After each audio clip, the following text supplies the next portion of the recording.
here at the Great Falls Public Library, and we are here to connect people and knowledge through a variety of different ways and resources. One of them just happens to be talks like today, which are we're going to dive into some really neat things.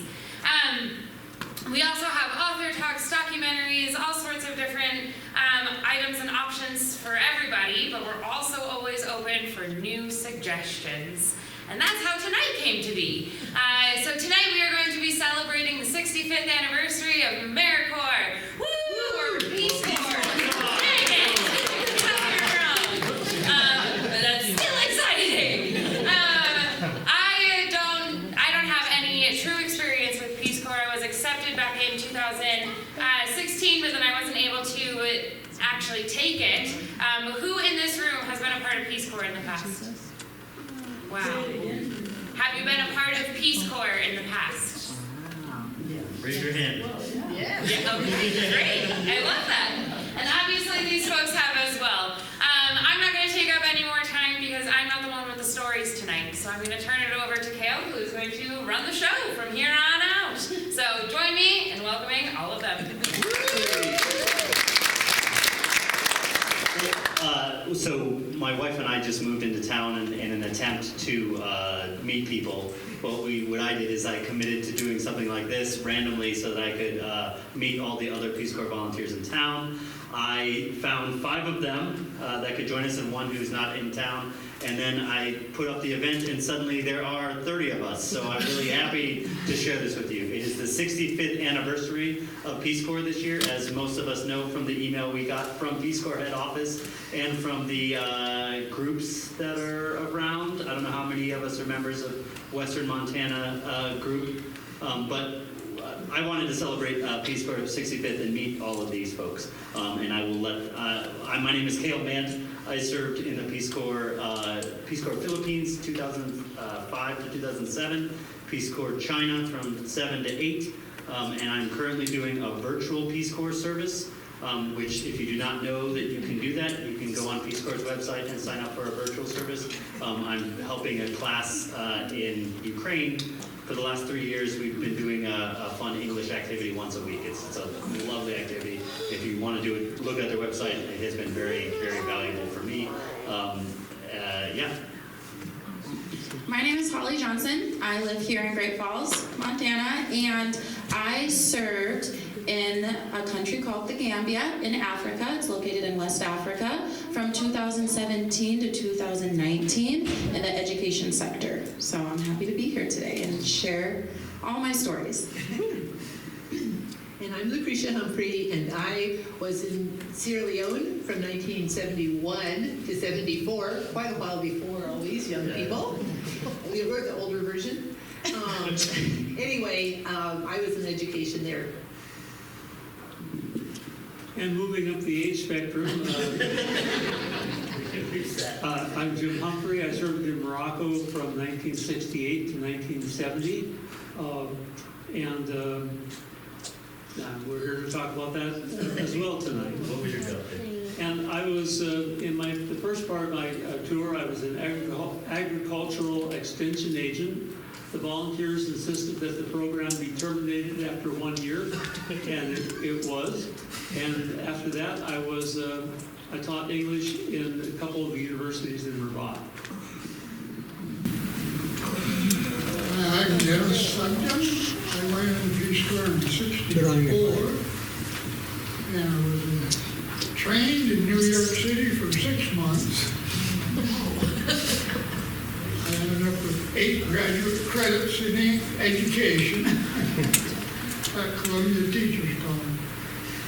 And then they flew us over to Kenya, and I ended up teaching English, East African history, and physical geography. And the kids were great. Well, yeah.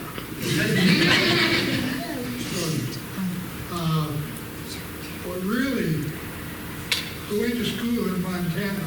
I went over there and I went in my first class, and everybody stood up. and said, "Good morning, sir." Could you speak into the mic, please? Put the mic right up to your mouth. Oh, Can't hear you. yeah. They said, "Good morning, sir." And I just moved. Okay. Okay, so what we're gonna do today, we're gonna talk about what is Peace Corps. I didn't expect all of you to be former Peace Corps volunteers, so this will be a refresher for most of us. What do we do? Where do we work? What is a 2-year experience like? Day to day, what do you do? And then we'll have some questions. Okay, someone from the crowd. What is Peace Corps? What is Peace Corps? What is Peace Corps What from the is crowd? it? What is Peace Corps? We spread peace around the world. We need that now more than ever, right?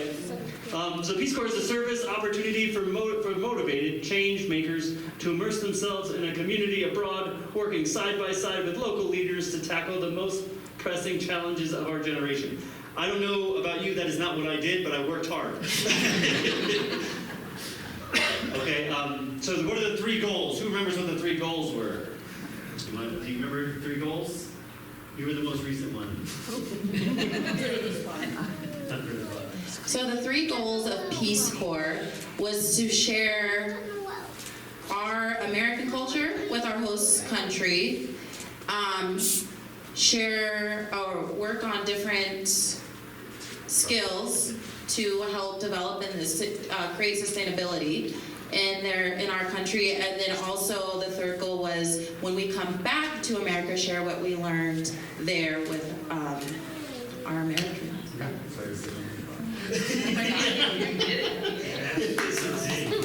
So yeah, the 3 goals. We are doing the 3rd one now. So congratulations for participating in a Peace Corps activity. True or false? Let's see if the volunteers in the crowd remember these questions. Peace Corps was founded by John F. Kennedy. True. Volunteers serve in another country for up to 2 years. Is that true or false? True. Peace Corps volunteers have served in about 50 different countries. True or false? False. More. We think it's more. I think it might be false. Volunteers can serve directly after graduating from high school. Usually not. I think technically you can, but you have to have very specific skills. Agriculture down there might be one of them. There have been 240,000 volunteers since the start of Peace Corps. Sounds about right, we'll guess. We are not 1 in a million yet, I guess. Or yeah, there are 240,000. Yeah, we're about 1 in a million with Americans. Volunteers don't get paid. True. In 2020, 7,000 volunteers were evacuated worldwide. Sounds about right. 2020. Yeah. Yes. The 2 most common types of projects volunteers work on are health and education. Sounds true. And the last one, the largest number of volunteers serve in Central and South America. Based on what I'm seeing around us, I'm guessing it's Africa. Just from this, yeah. Okay, let's see if we got that right. So yes. Yes. False. We've served in a lot more than that. Volunteers cannot serve. There are 240,000 Peace Corps volunteers don't get paid. Or that's kind of, they said that was false. Technically, we got a readjustment allowance. The rumor when I did it was that the readjustment was the same as it was in the 60s as it was in 2000. And in the 60s, you could buy a house, and in 2000, you might be able to buy a plane ticket home. Kind of. 7,000 were volunteer. Yep, the 2 most common. And then no, it was not South and Central. Central and South America. Did anyone here serve in Central or South America? Nope. Okay, so almost all, yeah. Okay, so about the Peace Corps. The Peace Corps was established by John F. Kennedy on March 1st, 1961. That's why we're celebrating in this month for the 65th anniversary. The Peace Corps is a paid volunteer program. Volunteers are American citizens who, usually with a college degree, who go through 3 months of training and then work abroad for 2 years. Obviously, Dennis started off with 6 months of training, so he had a different experience than us. And if you look at the Peace Corps webpage now, it's even a lot different than when I did it. You can pick where you go as a country as opposed to them sending you wherever they want. Because that was my experience. Is that how you guys did it? Holly, when you did, you, yeah. So when I applied for Peace Corps, you could put in like your top 3 countries of where you wanted to go. So then when I went through my interview process, I actually did get picked to go to one of my top countries. But then later they asked me, are you willing to go to another place? Yeah. And I said yes, where I preferred. And then they emailed me back with my top 4th choice. It's just I was teaching at the time, and because of the time to leave was during the school year, I tried to deter that, but it all worked out. So. Yeah, that's great. You guys all had, what was your experience? Well, we were asked to choose our top 3 countries too, way back when. But I went out to dinner with a person that was a returned Peace Corps volunteer from West Africa. He said, no, you don't want to go to Afghanistan. That's why I put down for my first one. I said, it sounded interesting in this book I read. And he said, well, you'll get hired if you put down that you're a teacher and you don't speak foreign languages very well. Then they'll put you into West Africa, which was Sierra Leone, a place that spoke English. Want to say anything? Yeah, you have microphone. Yeah, no, I don't remember. It was I did request Morocco because in my college dormitory we had a young man from Morocco, and that was the connection. I'm an Ernest Hemingway fan. So I put East Africa, and that's actually what ours was. We provided teachers. Kenya, Tanzania, and Uganda were all part of the same. put the microphone to your mouth. Pardon? Oh. Okay, yeah, so when Dennis did it, they didn't have a program for each individual country. They had an East Africa division. So he went to East Africa, but he was in Kenya. Yeah. So what do volunteers do? So we have a big group of volunteers together. Raise your hand if you worked in the education sector. So 1, 2, 3, 4, 5. Yeah, okay, so most of us were in education. Did anybody work in community and economic development? No? Okay. Environmental? Anybody in environmental? Health? And then the youth. Oh, you did health? Awesome. Where were you doing that? In the Philippines. Yes, Mary. Yeah.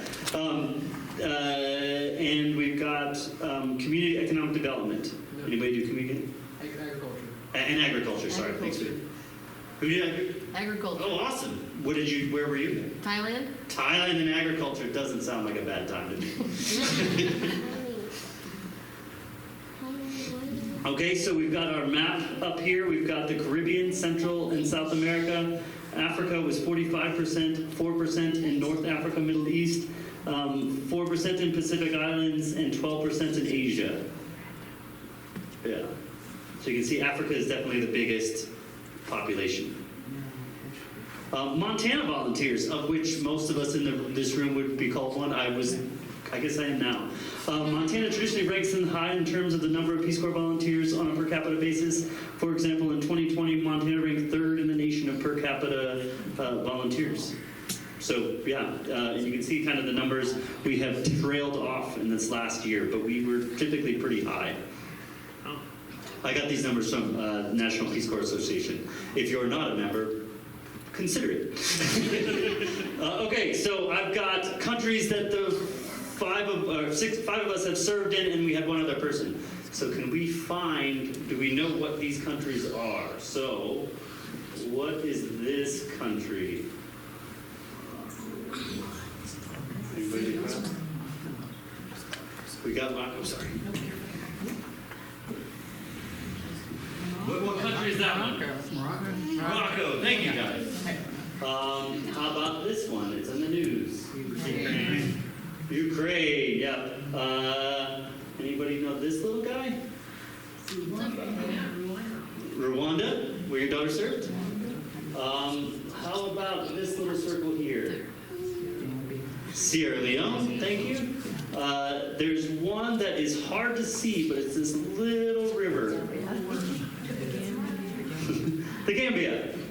And then the big guy, China, and then their little friend down here. When I served in China, if I had a map that didn't have Taiwan as part of China, that wasn't allowed, but I'm not there anymore, so I don't have to do that. And where's Saipan? Saipan, I don't know. Oh, Thailand? No, Saipan. Where's the place? Who was in Saipan? You? No, that was your cousin, or your sister, excuse me. Okay. Botswana's down the bottom. Yeah, Botswana's down here? Or is it there? Right above South Africa. Yeah, that one. Okay, I get Namibia and that one confused. Anyway, yeah, so we've got all the countries that we represented, so it is very, very right side heavy. Okay, this is your daughter's video, and hopefully it works.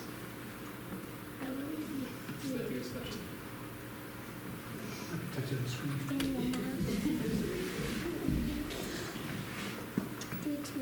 I was a Peace Corps volunteer in Rwanda, and I was officially part of a group of health volunteers.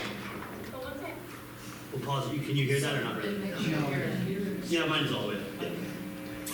Okay, this is Jen. She also served in Peace Corps. She served in Peace Corps Rwanda. She couldn't be here tonight, but she made this video for us about her experience. Ooh. I was a Peace Corps volunteer in Rwanda, and I was officially part of a group of health volunteers. But once I actually arrived in the country, most of the people in my group were assigned to help with this big USAID project that was being implemented all across Rwanda that focused more on economic development. We were all paired with a local implementing organization to work on this project, and most of the organizations, including mine, were actually churches. So my implementing partner that I worked with was the Presbyterian Church of Rwanda. And I did some work for them in the beginning of my service, mostly some computer work, editing, translating, things like that. But it turned out that at that time there was actually a big need for English teachers in Rwanda because the country was in the process of transitioning from having French as the official language to English. So that was a huge shift and huge change for the whole country, especially for the education system, because before that, all classes in all schools had been taught in French, and they were moving to teaching everything in English. But most of the Rwandan teachers had grown up and studied in French, and some of them didn't even speak that much English. So at that exact time that I was there, they really had a need for more English teachers, including in the town that I was living in. So I ended up working as an English teacher at 2 different schools in my town. One of them was a private boarding school for girls that was like the equivalent of high school age. I had small classes there. It was kind of a small group of girls that were attending that school because the school had just opened up. And so getting to teach them and be the English teacher there really became the most meaningful part of the work that I did in Rwanda. There was also a university, a technical university in the town where I lived, and a lot of those students had grown up going to school in French and only spoke French, but by the time they arrived at university, their university curriculum was conducted entirely in English. So that was another population of people that were really working to build their English skills as fast as they could. And some of the students at that university became my closest friends that I made at my site. And just getting to work kind of informally with them, helping them practice their English was also a really rewarding, really fun part of my service. Okay. So Jen really got us started on kind of a big theme of what Peace Corps was like for me and for most of us, where we started off with a goal and what we were told our job would be, and then when we got there, that kind of shifted, in some cases 180 degrees. Like, so that's kind of what the theme is really for the Peace Corps for me. It was that flexibility.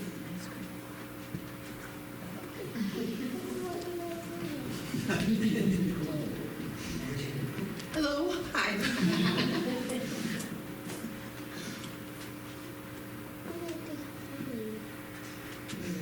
So the first thing that we did, well, we did our training for 3 months or 6 months, depending on what era you were in.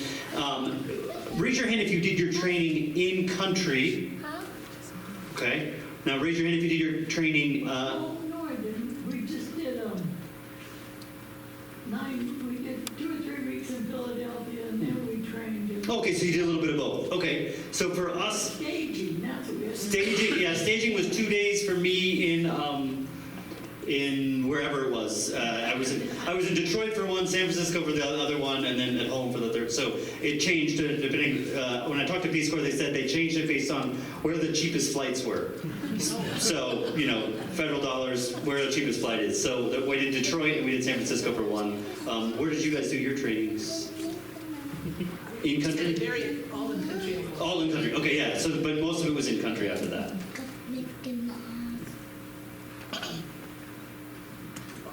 And then we did training. The 3 major parts of training were, do you remember what the 3 major parts of training were? Language. Language was one. Cultural training. And then The skills you were supposed to bring. it's right on the screen behind you. You guys did it without even doing it. I love it. So those are the three parts of our training. We all did great. My first language class, I accidentally asked my teacher how much she cost, so that was a mistake. But there was a lot of cultural mistakes in that training. Thankfully, we had a lot of people helping us out. This is a friend of mine, Tom. He was learning, I think Palawan. I think he was learning Palawan in the Philippines.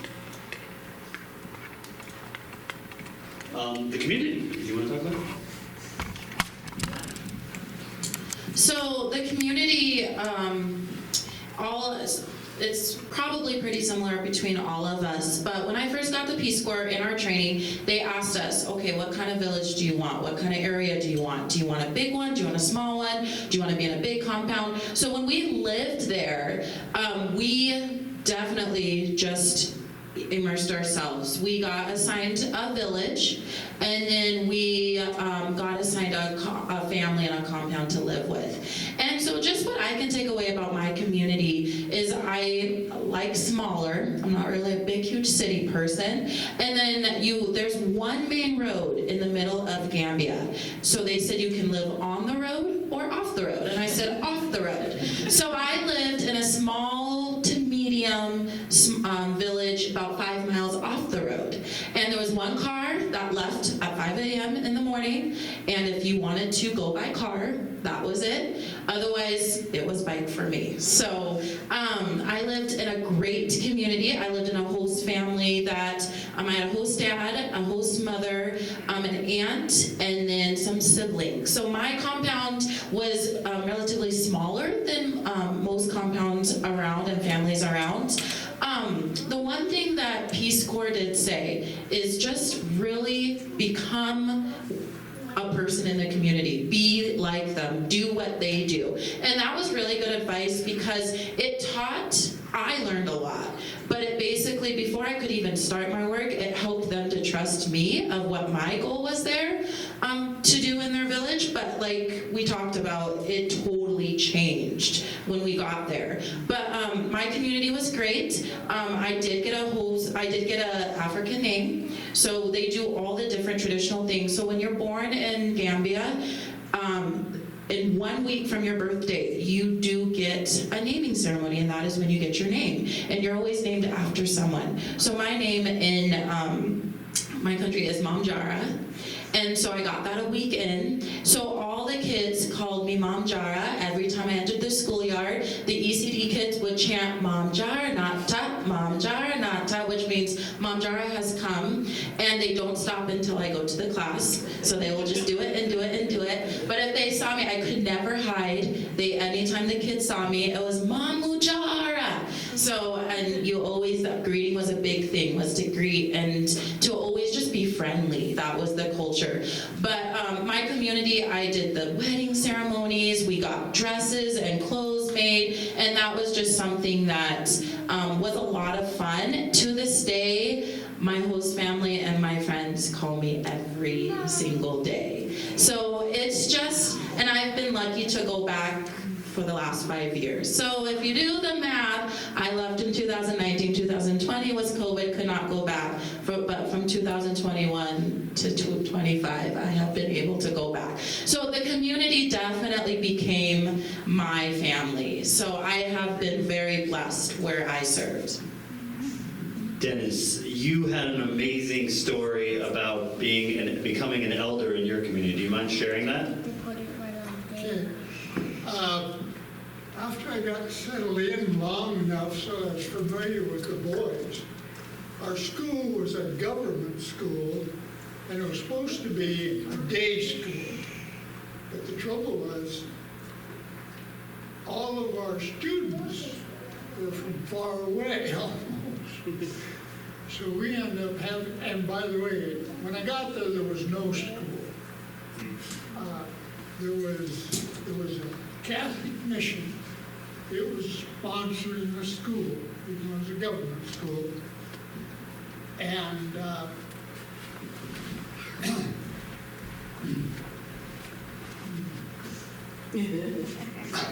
okay. Now we can hear you.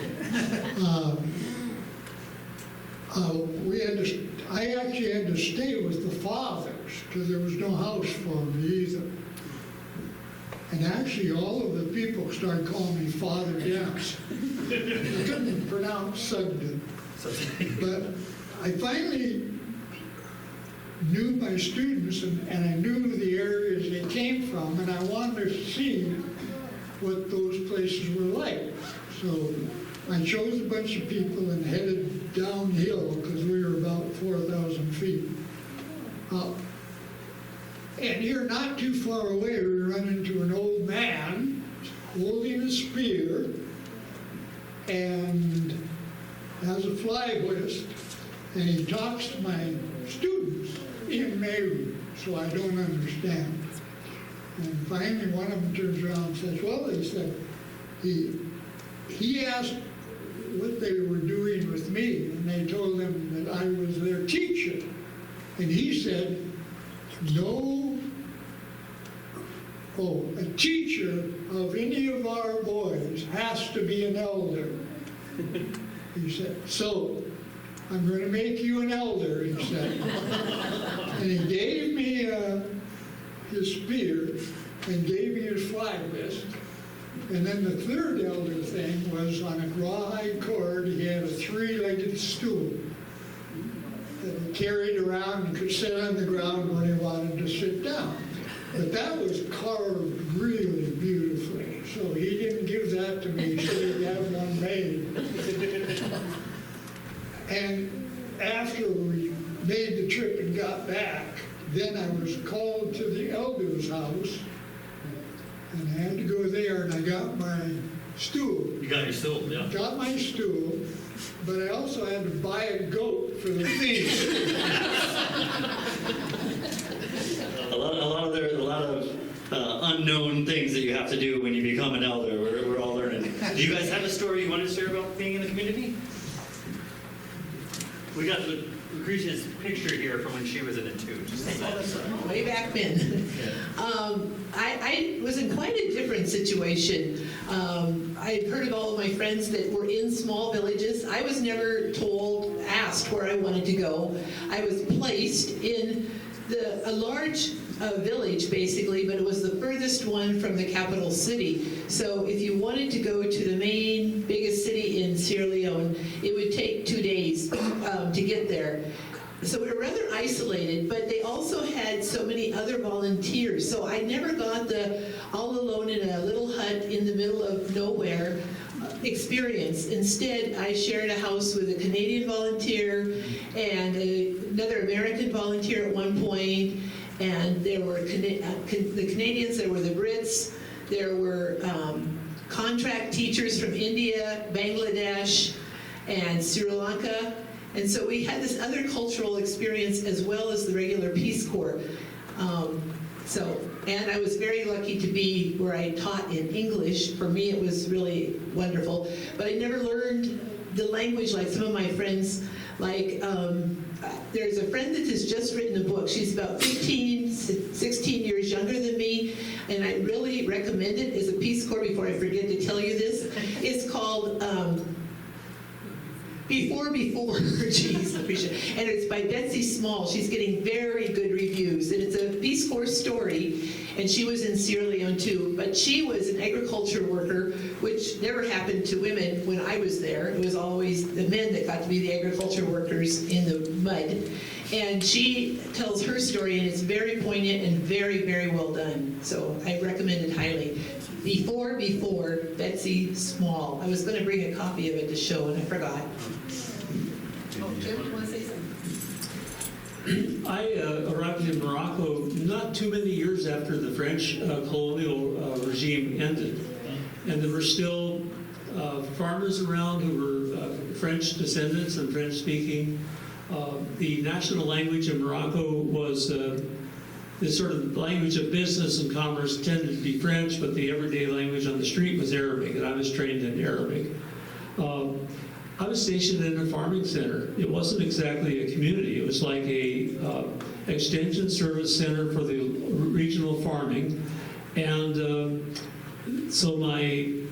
I was a bachelor, so I was put in the bachelor quarters, and I was instructed that it was my duty to pay to support the quote-unquote maid, the older woman who cooked and did some cleaning, and so I shouldered that as part of my responsibility. But so that was not being immersed exactly in the Moroccan culture, but I actually got to know my wonderful maid, Aisha, very well. She talked about her outlook, which was straight out of the Middle Ages. The 7 layers of heaven, believing when the Americans landed on the moon, she freaked out because she knew that fires in Junoon, bad spirits, would show up when they went through the first layer of heaven. We talked at length. I actually got to know her. I brought her later to Rabat when I left the farming center. And as I said, the program was not successful, and the volunteers insisted that it be terminated after the first year. Basically, we had been trained to introduce a high production variety of wheat that had been successful in Mexico. Somebody from the Moroccan Ministry of Agriculture showed up midway through our training program, which was in California, and said, no, we want them to be general extension agents. So my joke was, we went to Morocco, we couldn't speak, we didn't know anything about farming, and we were put into a extension service system that wasn't too functional either. So that was year 1, but then year 2 I lived in Rabat. I taught English at the several branches of the university. I made friends, but frankly, I missed that total immersion in another culture that is more typical of the Peace Corps.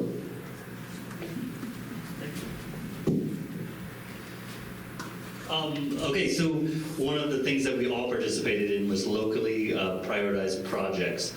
So for I think most of us, that was education. And obviously in the room, it's mostly education. I did steal a picture from Peace Corps about water sanitation because it just looks so much cooler than what I was doing in front of a classroom most days. But we had education, health, agricultural, youth and development, community.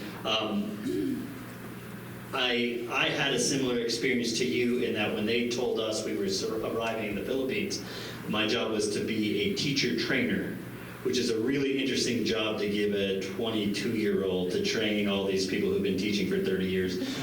So that didn't necessarily work out. They told us they didn't want us teaching, and then the school only wanted us to teach. And so I spent the first year telling them, no, I'm not allowed to teach. And then halfway through, they said, no, you can be a teacher now. And I was like, well, I just spent the last year telling them I'm not a teacher, and I found these other projects. So I think I'm going to do that more so than I did there. But I did a lot of library development work while I was there. The first computers came to my school for the first time ever, so I participated in building a curriculum for that, so every kid could access a computer. There were 10 of them. There were 1,000 students. The math didn't work very well, but it's what we did. Any anybody want to talk about the project they did, a good story from their project? So in a way, I was quite a success in the Morocco 10 agricultural project. There were a bunch of rusty old plows behind one of the buildings at my extension service. And so I decided I was going to sort of resuscitate them. I paint them up, make them look nice, and then take them to the souk to sell them. And I sold one rather quickly, actually. A guy drove up in a Mercedes-Benz. He was French-speaking. He looked at the plow and said, "I'll take it." And I had a sale. That was my first sale. And he drove off. And then, like a week or two later, a guy who farmed came up, and he said, I was explaining what I had to sell, and he said, "Well, what happens if it breaks?" And I said, "I don't know," and he walked away. So that was kind of the end of my Peace Corps project, but it did get written up in the Peace Corps News. Oh, I just have to tell one cute story. I was in teaching, and I had a wonderful experience because I was in the same school. It was all girls. It was run by a Catholic mission, and it was just such a neat experience. And so I went with a geography teacher one day, and we took all these girls to the ocean. It was only about 30 miles away, but it took all day to get there. And we stayed on this amazing beach. And I'll never forget, Connie Kamara, I remember her name, she came running up to me and she said, "I saw it, I saw it." I said, "What did you see?" She said, "I saw where the sun goes into the ocean." And I said, then she looked at me and she said, "Why didn't it splash?"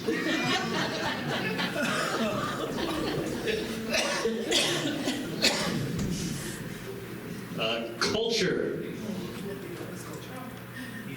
Anybody have a good story they want to share? Yeah, sure. I'm sure we've all experienced a lot of. I'll do one first. In the Philippines, it's a heavy. I guess we call it your barkada. I don't know, Mary, if you were in the Tagalog area. The barkada is your group of friends. And I would hang out with my group of friends, and it was all guys, and we would all drink, because that's what you do in the Philippines. You drink gin, and you would sit around telling.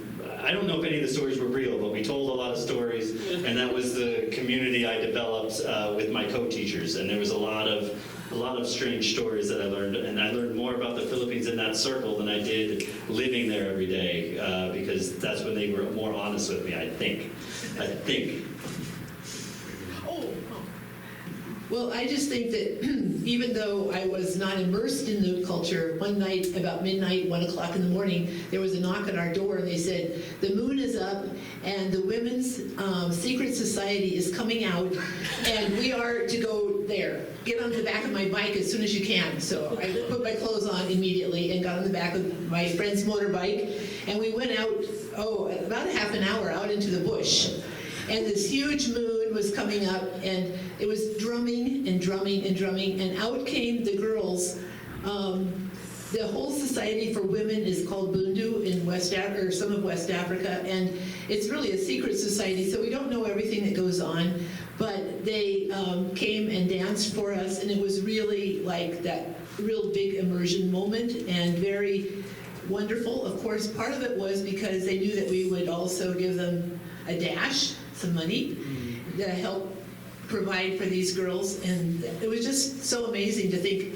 Just got on the back of a bike and went out into this bush, as they called it, not jungle, but bush, and there was that big moon, and these girls, and they were naked on the top, but they had white paint on their faces and white paint on their chests, and it was just kind of stunning. Yeah, I bet Holly has some amazing tales to tell.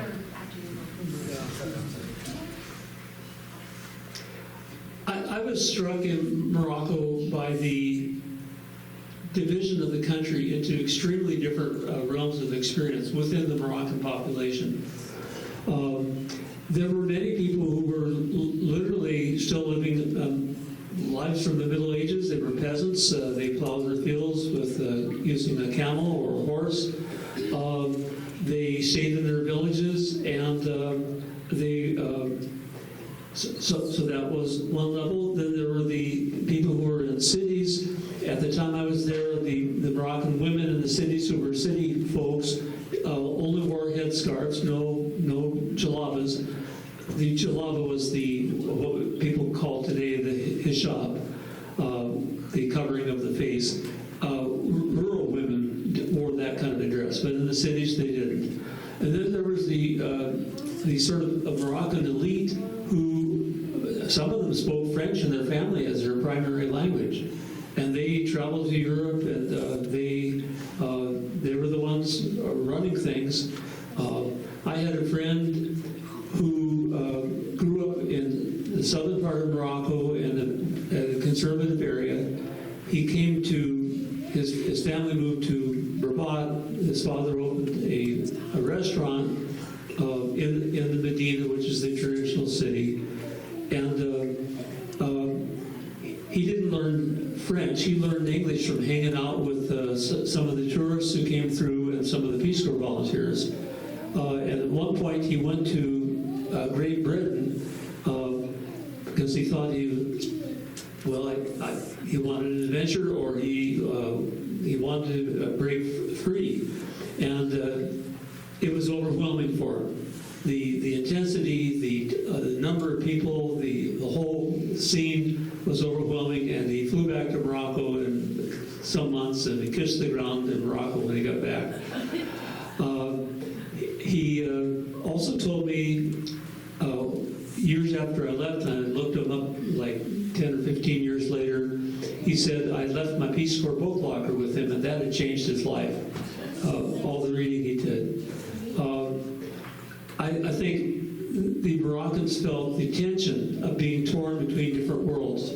Europe was right next door, gleaming, shiny, everything appearing to work. Morocco, by contrast, was not there at all in many different ways. There's a certain humiliation in that for people, I think. Islam was dear to everybody's heart. That was a great sense of their identity, I think, in all the people I knew. So it was a country caught in tensions.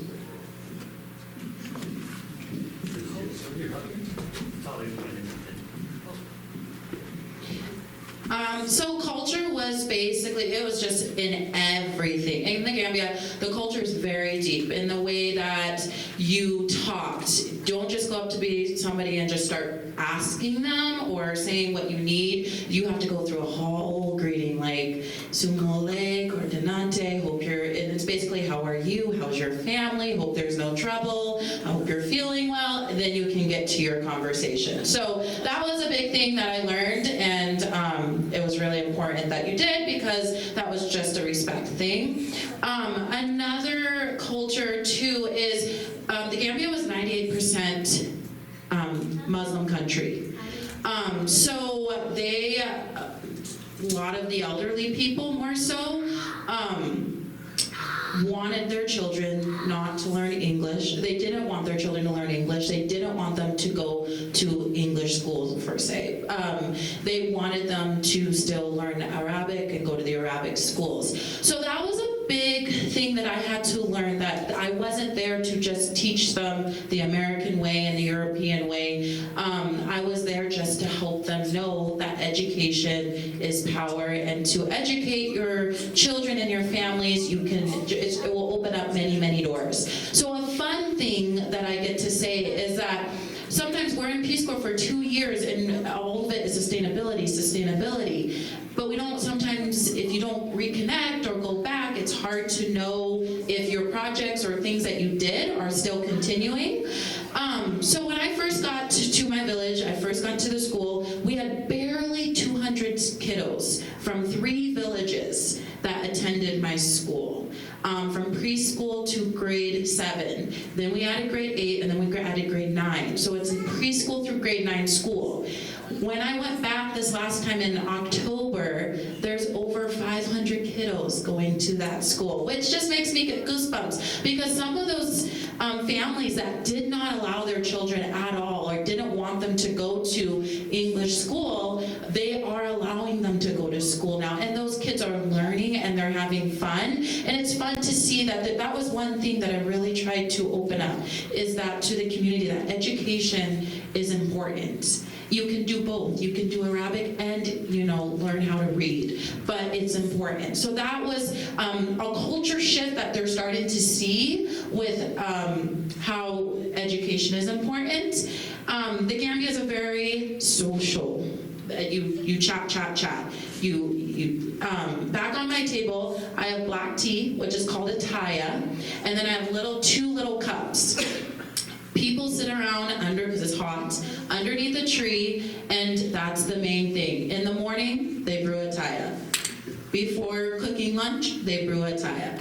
After lunch, they brew a taya. In the early evening, they brew a taya. At night, what are we all doing? We're sitting around and brewing a taya and chatting. It's just the thing. And so Peace Corps told me, don't get addicted to it, but you know what? That was my host mom and I's thing. We had a taya all the time, and I actually love a taya. That is my thing. And then the last thing I will say, culture-wise, in the Gambia, there is no time. If I plan a meeting at, say, 10 o'clock, you know that those people will finally be getting there by 2. And when they show up, it's like nothing is wrong. They will greet, they will joke, and then finally by 2:33, we can start the meeting. So different culture things that I had to adjust to, but sometimes it just teaches us that it's not a bad thing. So.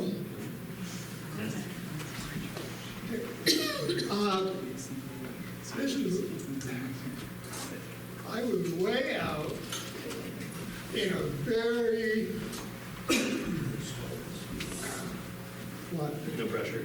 I gotta go. okay, I was way out in the boonies.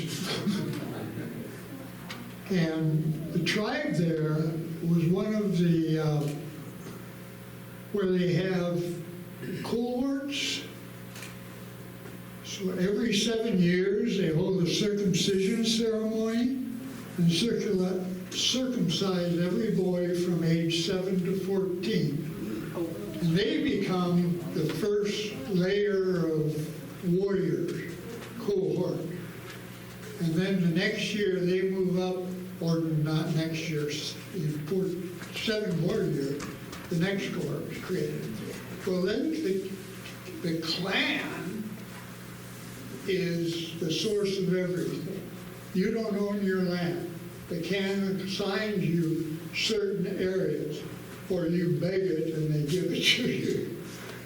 I ended up, after they built my house, I had a bunch of coffee trees in front. They had to leave until they could plant a new group of coffee trees a little ways away, where it wouldn't be on the school grounds.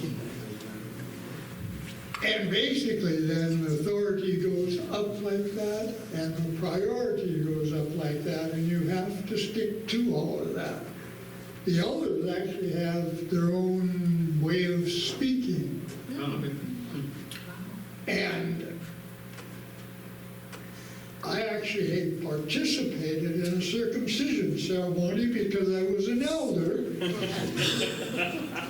So I had to do everything an elder would do, and because I was a teacher of all the boys there, then the boys from the school that weren't circumcised and were entering that cohort were my responsibility. I bought quite a few goats.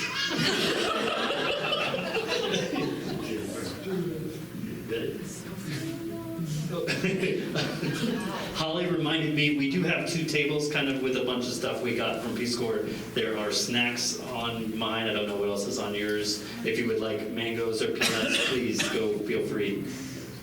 Yeah, mine is just kind of my service. One thing I loved was going to the market and buying fabric and making clothes with my family and my friends, and then just little things. You can look through the book and just kind of look and see a little bit about the Gambia. So. Awesome. So Peace Corps has advertised kind of since the 60s that it is the toughest job you'll ever love. For me, That meant overcoming a lot of random challenges that I didn't expect I was going to get involved with. That you never really expected what was going to happen. I've talked a little bit about the job I had didn't really exist. What they wanted me to do, the school didn't want me to do, so it kind of didn't work out. So what I ended up doing, and the big challenge I overcame, was a role that was super poorly defined. And I ended up being successful by I made 2 children's libraries, one at the school and one in the town. By the end of it, we had over 5,000 books that we got donated from overseas. It is still going on, which is a question for a lot of stuff. Or one of them is still going. I'll be real. One of them is still there, and that was a big challenge that I overcame. That was really cool. On my close of service form, I also said I brought internet to the town because it happened to start when I was there. It wasn't me. I claimed it on my close of service form.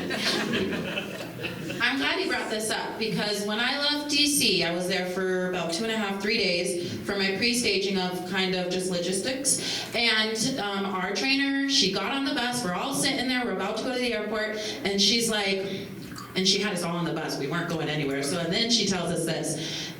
I just want to let you guys know that you are about to embark on the toughest job, but you'll forever love it. And I still remember her. I remember sitting in my seat, and I remember her standing there, and then she got off the bus. And I was like, oh boy.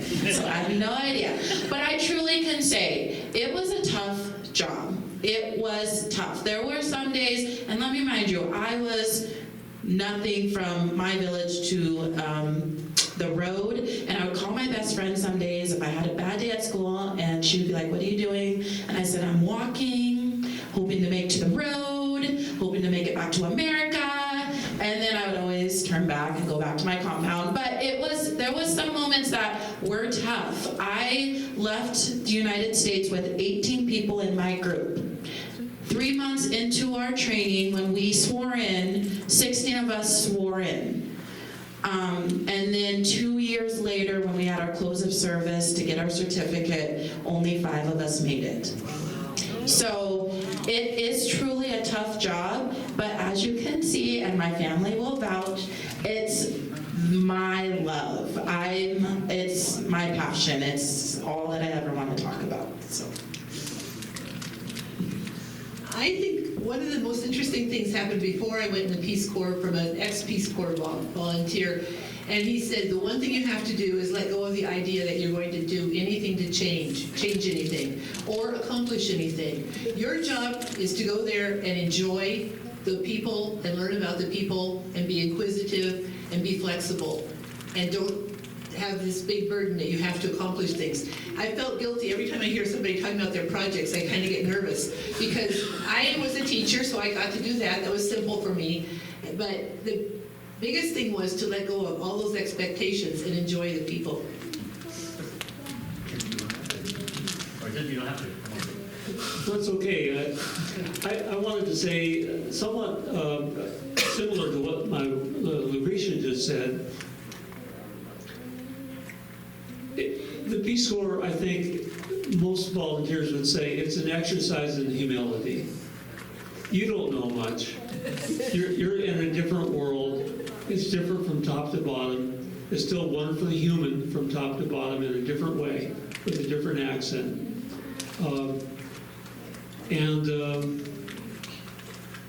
So open up, see as much of it as you can. And then also the other side of it was I recognized how damn American I am. Too. The world is an ecosystem of cultures. They're different. That's a great thing to know. Okay. No problem. Success stories. There's my library. Oh, yeah. Behind you. Yeah. So the library, and then recently I worked with the Ukraine House in Washington, D.C. with my class in Ukraine. They gave us a tour and they talked through all of the stuff that the embassy in Washington, D.C. does to help out the normal Ukrainians. And so we did a cool project, and they were featured in their national embassy, was showing all the thank you letters we put forward. So that was pretty successful too. They've been pretty good. Anybody else have a success story they want to share? Dennis? Yeah, okay. You said I was an Ernest Hemingway fan, that's why I wanted East Africa. Well, during the month between school, we had to go on projects. And George Adamson was down on the plain in a national park raising lions. We're trying to set up a lion tribe. George Adamson was Joy Adamson's husband, and they're the ones that did Born Free, Lioness. Okay, I got to know them quite well. George, much more than Joy. Can I say about Joy? Yeah, talk. Joy, the one that actually wrote it, had all the money and everything, was a bitch. She was horrible. She ended up being murdered by one of her servants. Oh my God. But that's right. This was a success story? Well, I'll get to it. She had it. She got it. She got what she was going for. George's white hunter, because he was old, got sick and was in the hospital in Nairobi, so they needed a replacement. So my project that month was to go down and live with George Adamson and the lions and shoot game to feed the lions, and also, move around and do different stuff with them. And there was one that stood about that high called Angus, with a huge mane and everything. And then there were 2 teenage lions called Boy and Girl, and 3 young lions. And Angus was amazingly affectionate, although he could be kind of rough. He's big, he doesn't know his strength. But I'll tell you, walking out, even where the rhinos and elephants and all kinds of bad things, when you've got a lion that stands this high walking with you, you feel pretty safe. Yeah. Wow. Holy man. I was chatting with Dennis before we started this, and he's got a lot of very famous people he got to meet. I did not have that experience, but please talk to him more. We're coming to the end of it, so just as a heads up. Are there any questions? Yes, Steve. Why? Why did you guys choose to do it? For me, my parents were both Air Force, and I had a teacher in high school who talked about you go through 12 years of public school typically, then you go to 4 years more of public university in some cases, and he posed a question to the class, shouldn't you give something back?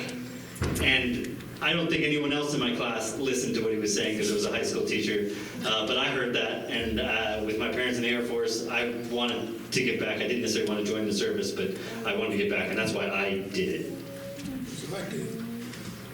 So when I grew up in my elementary school at Foothills, we did a lot of community service all the time, a lot of community service. That was just kind of part of what we did. And then I kind of took that and I attended the University of Providence, and I became lead president of the Education Club and the Disability Awareness Club. And then too, I just took all those people in my club and we continued to give back and do a lot of community service. And I walked into one of the centers, and one of my friends said, well, Holly White, have you ever considered joining the Peace Corps? And I was a sophomore in college, and I said, what is that? I don't even know what that is. And he said, well, it's just you go overseas and you serve. And I'm like, you know what? I just got to get to graduating. So I told totally forgot about Peace Corps and even that conversation. And I came to the end, I was student teaching for my special ed student teaching, and I was just about to be done mid-fall. And back then, you didn't really just get a teaching job. It was more competitive. You just didn't walk right in. So I was like, well, what am I going to do for the rest of the year? So every time I got onto my school email, there was a Peace Corps ad. Every single time. So I decided to really I delved in and I just looked for hours on all the countries, on all the different things. And then I told my sister, and I was like, 2 days, the application is due. Should I apply? And she's like, we have nothing to lose. And I did. And about a couple weeks later, Peace Corps emailed me back, asked for an interview. That same week, the school district asked me for an interview. And I was like, I know if I start teaching, I won't want to leave because it's all that I wanted to do. And so my mentor teacher just said, just talk to them. Just tell them that, hey, I did apply for this, and if it works out and I get accepted, I would like to go. And so I did that. I was just right up front with the school, and they said, oh, that's fine. And everything was just like, oh, that's fine. It was all seamless. So I got to do both. I taught for a year here, and then when the spring came, I did leave and go on Peace Corps. Wow. I was in Seattle, and it was when everything was really shutting down. Last person to turn off the lights when you leave Seattle. And I thought, my friend said to me, why don't we sign up for the Peace Corps? At least we'll have a job. So, and again, what will it hurt just to sign up? We'll see where it goes. And that's when we met this guy and said, race Afghanistan, put down West Africa, and that you want to teach science, and you'll get a job. And I did. I applied for the Peace Corps in 1969. The Vietnam War was going on, and the draft was a big issue in everybody's life. I had the privilege of a college degree, the ability to see that I didn't support the Vietnam War, and I had two choices as far as I saw it when I got out of college. I could either go to graduate school or I could join the Peace Corps. And I made the right choice. I'm so glad I didn't do graduate school. And I think often, though, of all the people who served in Vietnam, the person in my college dormitory right across the hall from me died in Vietnam. It's like a dividing point for everybody in my generation. What did you do in those years? So I was very lucky. I got to have the amazing gift of being able to serve in another country, experience another country. I'm so grateful it turned out that way for me, but it did not for many others. Basically what happened to me is I was waiting to be drafted. That was the smallest amount of time we had to spend. And unfortunately, I'm from Roosevelt County. In Roosevelt County, so many of our local indigenous volunteer for the Army that on the draft quota, they never draft anybody because they don't have to. Their quota's full. Oh, man. So, then I decided I'd try, because I couldn't get a career-type job, I decided to apply to be the Army Officer School. And they sent me for physical and the tests and everything down to Butte. And I turned out 4F on a hearing difficulty. And like I say, I'm a fan of hunting and fishing and Ernest Hemingway, and I wanted to go to Africa. I thought I could go to Africa with the Peace Corps and get paid and fed and everything. Right now, I don't have to wait till I'm 80 or 60 or whatever, and paid will go over there. But I had a great time over there. Fantastic time. Yeah. What's the status of funding for the Peace Corps? Is it on the chopping block like so many other federal programs? So last year, we really were nervous about it. excited as a Peace Corps community. There was, I don't know if you guys saw all the email traffic going back and forth about it. They did cut some of the budget, but Peace Corps is pretty lean.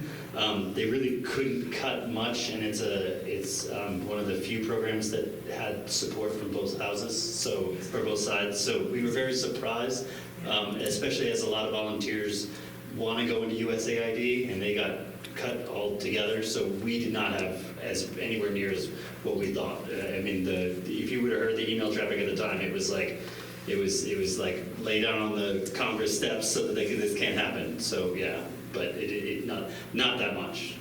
Yeah. Anything but it. I had kind of a different Peace Corps entry, you might say. Yeah. I do not have a college education. Okay. I do not have 4 years of college. What I had was 25 years of running a Montessori school. And I was at a leadership conference, and somebody said, there were 2 Peace Corps people having a conversation. And I said, that's something I always wanted to do. And they said, well, why don't you do it now? My hair was already white. I was 77 years old, or 75 when I went in. And I said, really? And they said, yeah, the oldest person in Peace Corps is 85 years old. And so I did like they did. I went on the internet and I started looking it up and applying. I talked to my kids, do you care if I have 6 children. I said, do you care if I apply for Peace Corps and go into Peace Corps? And they said, no, Ma, go ahead, it's fine. So I did, I applied, and I went to the, my third oldest daughter was very ill, and they wanted to send me in like January or something. And I said, well, I have to tell you, my daughter's very ill, and so I might not be able to go until she gets better. Well, she passed away in February, and they said, well, when your daughter gets better, you call us back. So she passed away, and I called them back. And I said, my daughter passed away, but I was still interested in joining the Peace Corps. And so they said, I know, they said, we can't find your application. I said, what? Then they called me back. We found your application. And I said, okay, then I was no way was I going to make another one. That's a long process. I said, no, I'm not making another one. And so they found my application. They said, can you go in September? And I said, sure. And so away I went. I had 2 wonderful years. I was in a large school with 720 students. And South Africa had made these movies on, our group went over in AIDS to help with the AIDS. They lost a lot of their adult population to the disease of AIDS and HIV and AIDS. And so South Africa had done all these movies, these videos like this one, like he did. You did a good job. That's good. Yeah. And so they offered them to us at the Peace Corps. So I got the box of movies, and I had a class of 40 or 50 kids in this school of 770. I taught all 772 children about HIV and AIDS. And when I got home, the question was, what did you do? And I said, well, I know one thing. The things I got to teach those children, if I took them into our schools, they'd hang me up. We taught them things like how to use condoms, how to all the life skills, especially the ones that they don't teach in our schools. Okay, well, we are, yes. Is there an age limit? How old can you be? As far as I know, there is no age limit. The thing that limits most of the older volunteers, and there are lots of them, so if that's something you still want to do, is a medical clearance. So you have to do a medical clearance. I have a friend who is in her 80s and she wants to go back, but she can't get it. I'm in my 50s and I love volunteering. Yeah. I work in national parks, I do Yeah. a lot of traveling. Oh, yeah. I work 50s. for East Seals right now, so I love being in service to other people. Well, I wanted to travel and see the world. So. Yeah, and I couldn't afford it, so this was one way I could That's do why it. We are at the end, so I'm going to say thank you so much for coming. We're a little long, but I really appreciate it. If you want to look at the tables, please do. The library closes in 20 minutes, though, so just be aware of that as you linger a little bit. I'll remind Okay. you.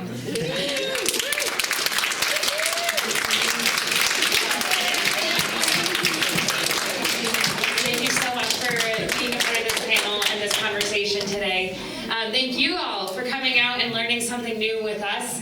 As I mentioned earlier, we're always having something here at the Great Falls Library. On Thursday, we have our Wordmeister competition, which is a competition of word definitions. So if you want to challenge yourself, join us on Thursday. I would like to request if all Peace Corps members could actually come up here so we could do a group photo before everybody leaves. That'd be cool. So thank you all for coming, and we'll see you next time.